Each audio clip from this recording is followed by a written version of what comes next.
জৈব রসায়ন বা অর্গ্যানিক কেমিস্ট্রি নামটা শুনলেই কেমন একটা ভয় ভয় করে, তাই না? মনে হয় না জানি কত কঠিন কিছু।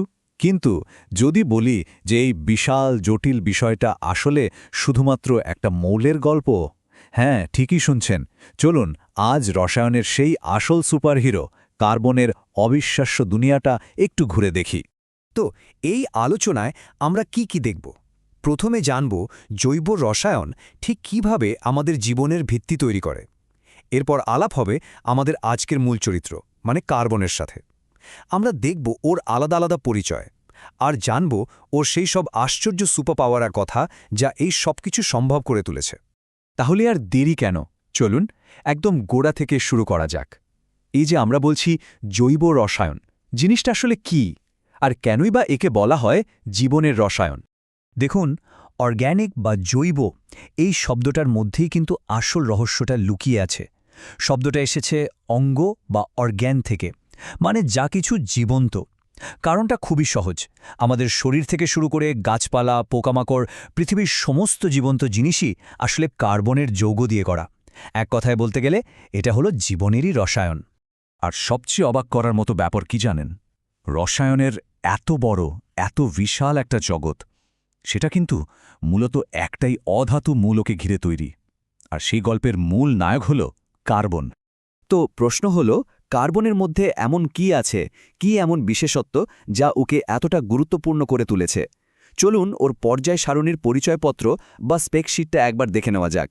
এই যে দেখুন, পর্যায় সারণীতে কার্বনের অবস্থান। এখানে কিন্তু ওর সব রহস্যের চাবিকাঠি।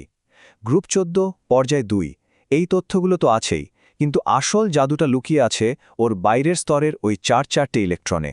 এদেরকে বলে যোজ্যতা ইলেকট্রন বা ভ্যালেন্স ইলেকট্রন। আর এই 4টে ইলেকট্রনই হলো কার্বনের সমস্ত ক্ষমতার মূল উৎস। আচ্ছা, এই যোজ্যতা বা ভ্যালেন্সি জিনিসটা আসলে কি? খুব সহজ করে বললে এটা হলো একটা পরমাণুর রাসায়নিক হাতের মতো, মানে যে হাত দিয়ে ও অন্য পরমাণুকে ধরতে পারে বা বন্ধন তৈরি করতে পারে। তো কার্বনের এরকম কটা হাত আছে? ঠিক ধরেছেন, 4টে। এখন ভাবুন তো, এই 4টে ইলেকট্রন পুরোপুরি অন্য কাউকে দিয়ে দেওয়া বা অন্য কারো থেকে 4টে ইলেকট্রন নিয়ে আসা, দুটোই কিন্তু অঞ্চম কঠিন আর অনেক শক্তির ব্যাপার। তাই কার্বন একটা খুব স্মার্ট কাজ করে। ও দেওয়া নেওয়ার ঝামেলায় না গিয়ে ভাগাভাগি বা শেয়ার করার পথ বেছে নেয়। কার্বন কি করে? ও ওর বাইরের স্তরের ইলেকট্রনগুলো অন্য পরমাণুর সাথে শেয়ার করে, আর এই যে ভাগাভাগি, এর মাধ্যমে যে মজবুত শক্তিশালী বন্ধনটা তৈরি হয়, রসায়নের ভাষায় তাকেই বলে সমযোজী বা কোভ্যালেন্ট বন্ড। এই স্থিতিশীল বন্ধনটাই কিন্তু জীবনের ওইসব বিশাল আর জটিল অণুগুলো তৈরির আসল ভিত্তি। আচ্ছা, একটা প্রশ্ন, সব কার্বন পরমাণু কি একদম একই রকম দেখতে? উত্তরটা হলো না। আসলে কার্বনেরও কিন্তু বিভিন্ন পরিচয় বা আইসোটোপ আছে, আর এদের মধ্যে একজনের কাছে আছে একটা বিশেষ ক্ষমতা। প্রকৃতিতে কার্বনের মূলত 3 রকম রূপ পাওয়া যায়: কার্বন 12 আর কার্বন 13। এরা দুজন বেশ শান্তশিষ্ট, মানে খুবই স্থিতিশীল। কিন্তু তৃতীয় জন, মানে কার্বন 14, ও একটু অন্যরকম। ও হলো অস্থিতিশীল এবং তেজস্ক্রিয়, যার মানে হলো ওর নিউক্লিয়াস সময়ের সাথে সাথে নিজে থেকেই ভেঙে যেতে থাকে। কিন্তু প্রশ্নটা হলো, কেন কিছু পরমাণু এত স্থিতিশীল আর কিছু আবার তেজস্ক্রিয়? এর পেছনের আসল কারণটা কি? এর উত্তরটা লুকিয়ে আছে পরমাণুর একদম কেন্দ্রে, মানে ওর নিউক্লিয়াসে। দেখুন, স্থিতিশীল থাকার জন্য প্রোটন আর নিউট্রনের সংখ্যার মধ্যে একটা সুন্দর ভারসাম্য থাকা দরকার। কার্বন 12 ক্ষেত্রে কি হয়? ওর 6টা প্রোটন আর 6টা নিউট্রন আছে, মানে একদম পারফেক্ট ব্যালেন্স। কিন্তু কার্বন 14 বেলায় প্রোটন 6টা থাকলেও নিউট্রন আছে 8টা। এই যে অতিরিক্ত দুটো নিউট্রন, এটাই পুরো ভারসাম্যটা নষ্ট করে দেয় আর ওকে অস্থিতিশীল আর তেজস্ক্রিয় বানিয়ে তোলে। এবার চলুন একটু ইতিহাসে ফেরা যাক, বিজ্ঞানের একটা যুগান্তকারী মুহূর্তে।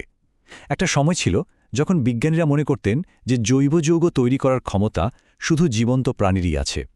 তারা ভাবতেন এর পেছনে নিশ্চয়ই কোনো এক রহস্যময় প্রাণশক্তি বা ভাইটাল ফোর্স কাজ করে। কিন্তু 1828 সালে একটা সাধারণ পরীক্ষা এই ধারণাটাকে চিরদিনের জন্য ভেঙে চুরমার করে দেয়। সালটা ছিল 1828।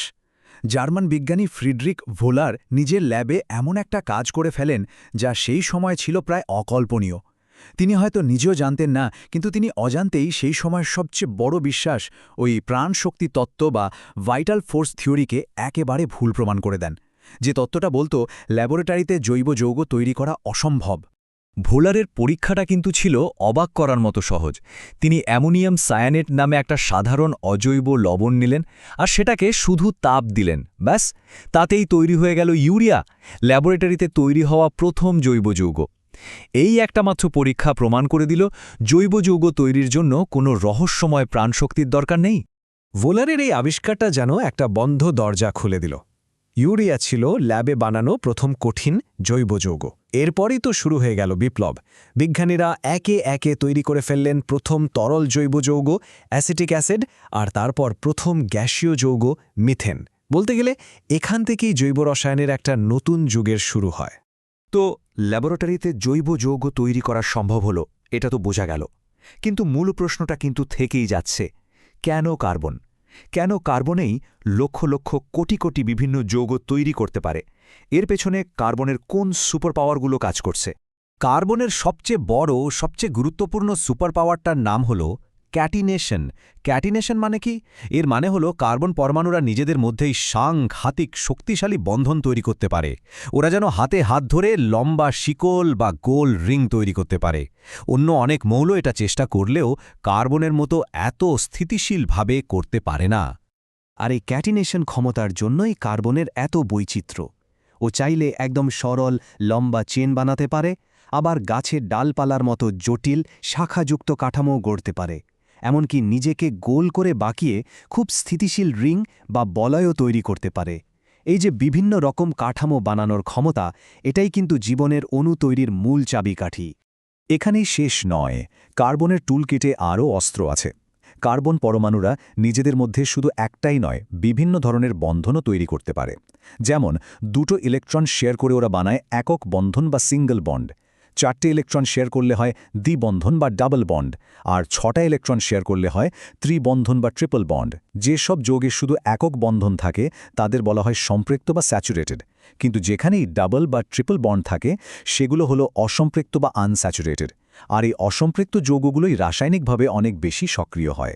তাহলে শেষ পর্যন্ত ভাবুন তো একবার, একদিকে কার্বনের আছে 4-4টে হাত দিয়ে বন্ধন তৈরির ক্ষমতা, আর অন্যদিকে আছে ক্যাটিনেশন, মানে নিজের সাথেই জুড়ে গিয়ে প্রায় অসীম আকারের কাঠামো তৈরির সুপার পাওয়ার। এই দুটো অবিশ্বাস্য গুণের কারণেই তো কার্বন আর সাধারণ একটা মৌল নেই, ও হয়ে উঠেছে জীবনের মূল স্থপতি বা আর্কিটেক্ট। আমাদের অস্তিত্বের প্রতিটি কণা আসলে কার্বনের এই অসাধারণ গল্পেরই এক একটা অংশ।